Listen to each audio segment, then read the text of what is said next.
আসসালামু আলাইকুম। আমন্ত্রণ জানাচ্ছি জাগো স্পোর্টসে। আপনাদের সাথে আছি মমতাজ শাহিন রুম্পা। শুরুতেই জানাবো আপডেট। পদত্যাগ করবেন কি বিসিবির সভাপতি বুলবুল, যা বলছেন ফারুক।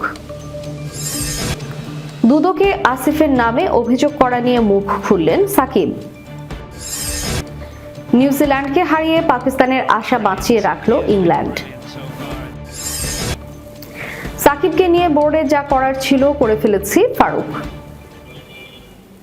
শুনছিলেন শিরোনাম, এবার বিস্তারিত। পদত্যাগ করবেন কি বিসিবির সভাপতি বুলবুল, যা বলছেন ফারুক। বাংলাদেশ ক্রিকেট বোর্ডে এখনো চলছে নানা আলোচনা সমালোচনার ঝড়। সরকার বদলের পর থেকেই বোর্ডের ভবিষ্যৎ নিয়ে গুঞ্জন ছড়িয়েছে চারিদিকে। বিশেষ করে সভাপতি আমিনুল ইসলাম বুলবুলের পদ নিয়ে উঠেছে নানা প্রশ্ন। কয়েক মাস ধরে বাংলাদেশের ক্রিকেট অস্থিরতার মধ্য দিয়ে যাচ্ছে। বিসিবির সাম্প্রতিক নির্বাচন নিয়ে বিতর্ক, বিদ্রোহী ক্লাবগুলোর বাদ দিয়ে লিগ আয়োজন, টি-20 বিশ্বকাপে না খেলার সিদ্ধান্ত, এসব ঘটনা বোর্ডের উপর চাপ বাড়িয়েছে। এর মাঝে পরিচালক ইশতিয়াক সাদিকের পদত্যাগ এবং আরেক পরিচালকের বিরুদ্ধে ম্যাচ ফিক্সিং এর অভিযোগ ওঠায় পরিস্থিতি আরো জটিল হয়েছে। এমন পরিস্থিতিতে শোনা যাচ্ছে পরিস্থিতি জটিল হলে বুলবুল নিজেই সভাপতির পদ ছেড়ে দিতে পারেন। তবে বিসিবির সহ সভাপতি ফারুক আহমেদ এ বিষয়ে স্পষ্ট কোনো তথ্য দেয়নি। তার ভাষ্য, ঈদের পর দেশে ফেরার পরিকল্পনা রয়েছে বুলবুলের। কিছুদিন আগে গুঞ্জন ওঠে পদ হারানোর সংখ্যায় রিটার্ন টিকিট ছাড়াই দেশ ছেড়েছেন বুলবুল। যদি এমন দাবির পক্ষে কোনো প্রমাণ পাওয়া যায়নি। সংবাদ মাধ্যমে খবর প্রকাশের পরও তাকে বিসিবির দায়িত্ব পালন করতে দেখা গেছে। পরে পরিবারের সঙ্গে সময় কাটাতে অস্ট্রেলিয়া যান তিনি। জানা গেছে রমজান মাস পরিবারের সঙ্গেই ঈদের পর দেশে ফিরবেন। বিসিবি সভাপতির অবস্থান নিয়ে ফারুক আহমেদ গণমাধ্যমকে বলেছেন, আমিনুল ইসলাম বুলবুল পদত্যাগ করতে চান। এই প্রশ্নের ব্যাপারে আমি কিছুই জানি না, তবে আমি যতদূর জানি ওনার সাথে কথা হয়েছে, উনি ঈদের পরে আসবেন বলেছেন। এদিকে সাম্প্রতিক সময়ে ক্রীড়া সাংবাদিকদের সঙ্গে বিসিবির সম্পর্কেও দূরত্ব তৈরি হয়েছে। স্টেডিয়ামে প্রবেশে কিছু বিধিনিষেধ আরোপের সিদ্ধান্ত পরে প্রত্যাহার করতে হয়। ফারুক মনে করেন, আমি মনে করি আমরা ক্রিকেট সংশ্লিষ্ট যারা আছে, ক্রিকেট বোর্ড, খেলোয়াড়, সাংবাদিক, যারা ক্রিকেট সংক্রান্ত সবার সাথে একটা সম্পর্ক থাকা খুবই জরুরি। কেননা আমাদের সবার লক্ষ্য কিন্তু একটাই, একটা লক্ষ্যে আমরা সবাই এগিয়ে যাচ্ছি, বাংলাদেশের ক্রিকেটের উন্নতি এবং বাংলাদেশের ক্রিকেট। এজন্য আমরা মনে হয় আরেকটু সৌহার্দ্যপূর্ণ সম্পর্ক হলে ভালো হয়।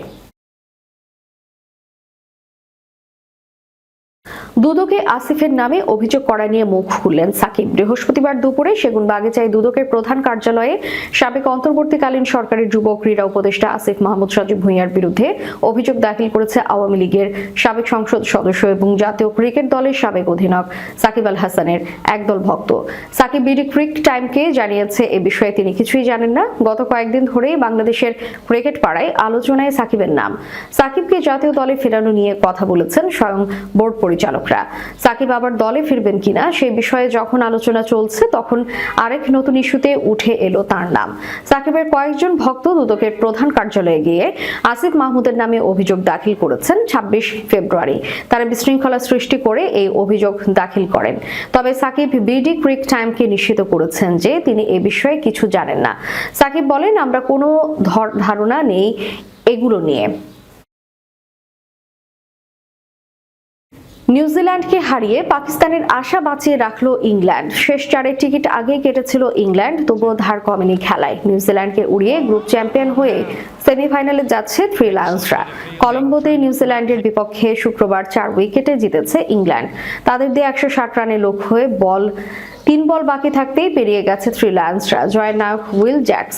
এদিকে এই হারে সেমিফাইনাল সমীকরণ কঠিন হয়ে গেল নিউজিল্যান্ডের। বিপরীতে স্বপ্ন বেঁচে রইল পাকিস্তানের। তবে তার জন্য শেষ ম্যাচে শ্রীলঙ্কাকে হারাতে হবে বড় ব্যবধানে। আর শ্রীলঙ্কা জিতে গেলে কোনো সমীকরণ ছাড়াই শেষ চারে পা রাখবে কিবিরা। অর্থাৎ শনিবার পাকিস্তানের বিপক্ষে লঙ্কানদের ম্যাচটার উপর নির্ভর করছে সবকিছু। শুক্রবার আগে ব্যাট করতে নেমে উড়ন্ত সূচনা পায় নিউজিল্যান্ড। টিম শেফার্ড এবং ফিন অ্যালেনের জুটিতে 6.5 ওভারে যোগ হয় 64 রান। শেফার্ড আউট হন 25 বলে 35 রান করে, আর ফিন অ্যালেনের ব্যাটে আসে 19 বলে 29 রান। এরপর গ্লেন ফিলিপসের 28 বলে 39 ছাড়া আর কেউ বলার মতো রান পাননি। ইংলিশ স্পিনারদের ঘূর্ণিতে আটকে যায় কিউইদের ইনিংস। সব মিলিয়ে 7 উইকেট হারিয়ে 159 রানের সংগ্রহ পায় নিউজিল্যান্ড। ইংল্যান্ডের হয়ে আদিল রশিদ, উইল জ্যাকস এবং রেহান আহমেদ নেন 2 করে উইকেট। জবাব দিতে নেমে প্রথম ওভারে ফিল সল্টের উইকেট হারায় ইংল্যান্ড। পরের ওভারে জশ বাটলারও ফেরেন কোনো রান না করে করে 2 রানে 2 উইকেট হারিয়ে বড় বিপদে পড়ে ইংলিশরা। সেখান থেকে দলের হার ধরার চেষ্টা করেন হ্যারি ব্রুক এবং জ্যাকব বেথেল। দুজনে মিলে গড়েন 35 বলে 48 রানের জুটি। ব্রুক 24 বলে 26 রান করে আউট হলে ভাঙে জুটি। 16 বলে 21 রানে আউট হন বেথেল। 58 রানে 4 উইকেট হারানো টম ব্যান্টন এবং স্যাম কারান মিলে দলকে নিয়ে যান 100 রানে। 22 বলে 24 রান করে আউট হন কারান। 117 রানের মাথায় 24 বলে 33 করে আউট হন ব্যান্টন। তখনও 19 বলে 43 রান প্রয়োজন ছিল ইংল্যান্ডের। কঠিন হলেও কোনো অঘটন ঘটতে দেয়নি রেহান আহমেদ এবং উইল জ্যাক্স। দুজনে 16 বলে 44 রানের জুটি গড়ে দলকে পৌঁছে দেয় জয়ের বন্দরে। উইল জ্যাক্স 18 বলে 32 এবং রেহান 7 বলে 19 রান নিয়ে অপরাজিত থাকেন। কিউইদের হয়ে রাচিন রবিন্স নেন 3 উইকেট। উল্লেখ্য, গ্রুপ 2-তে 3 ম্যাচে সবগুলোই জিতে 6 পয়েন্ট নিয়ে গ্রুপ চ্যাম্পিয়ন হয়েছে ইংল্যান্ড।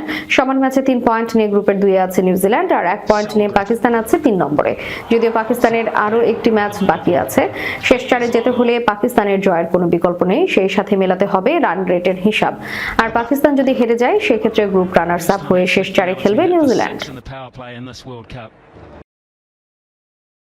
সাকিব আল হাসানের জন্য যেটুকু করার ছিল তা করে ফেলেছে বোর্ড। এবার সরকারি সিদ্ধান্ত নেবে তাকে খেলানো হবে নাকি হবে না। এছাড়া সাকিবকে খেলতে হলে ফিটনেস সহ অনেক ইস্যুই নিতে হবে বিবেচনায়, এমন মন্তব্য করেছেন বিসিবির সহ সভাপতি ফারুক আহমেদ। সরকারের কাছে সাবেক অধিনায়কের আইনি মামলা সম্পর্কিত নথি জমা দিয়েছে বিসিবি। তাতে সাকিবের বাংলাদেশে ফেরার পথ আরো সুগম হয়েছে এমনটাই বলাই যায়। তবে এখনো যে অনেক পথ বাকি, ফারুক সে কথাই মনে করিয়ে দিয়েছেন। 27 ফেব্রুয়ারি গণমাধ্যমের সাথে আলাপকালে তিনি বলেন, ওনার মামলার যে কাগজপত্র তা বোর্ড থেকে জায়গা মতো দেওয়া হয়েছে, বাকিটা সরকার সিদ্ধান্ত নেবে। আমরা আমাদের যে কাজ দরকার ছিল করে ফেলেছি। এর আগে নিজে সভাপতি থাকাকালেও সাকিবকে দেশে ফেরানো ও খেলানোর চেষ্টা করেছিলেন ফারুক। তার বোর্ডের অধীনে পাকিস্তান ও ভারত সফরেও খেলেছিলেন সাকিব। যদিও শেষ পর্যন্ত সাকিবকে দেশে আনা সম্ভব হয়নি।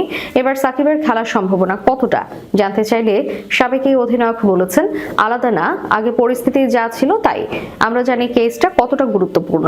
উনি সিদ্ধান্ত নেবেন ফিটনেস লেভেল কি, দেশে আসবেন কিনা, এসব অনেক কিছু নির্ভর করছে খেলতে পারবেন কিনা। খেলার পর্ব আরো অনেক পরে। এই মুহূর্তে এটা বলা অনেক কঠিন যতক্ষণ দেশে না আসে। এদিকে নবনিযুক্ত ক্রীড়া প্রতিমন্ত্রী আমিনুল হকের সাথে বিসিবির কি নিয়ে আলাপ হয়েছে জানতে চাইলে ফারুক বলেন, গত বিএসপিএ ইফতারে এসেছিলেন, সেখানে উনি ছিলেন, একসাথে ইফতার করেছি। আলাদা করে ক্রিকেট নিয়ে তেমন কথা হয়নি।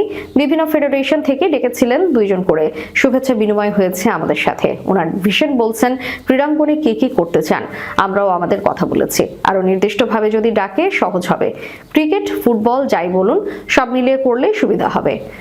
52 ফেডারেশন এসেছিলেন, শুধু ক্রিকেট নিয়ে আলোচনা হয়নি, গাইডলাইন দিয়েছেন। বেতন কাঠামোতে আনতে চান, আলাদা করে ক্রিকেট নিয়ে কথা হয়নি। তবে ক্রিকেটের বিকাশে আমিনুল যেসব উদ্যোগ নেওয়ার আশ্বাস দিয়েছেন তাকে স্বাগত জানিয়ে ফারুক বলেন, উনি তো শুধু ক্রিকেটের মন্ত্রী না, সব স্পোর্টসের মন্ত্রী।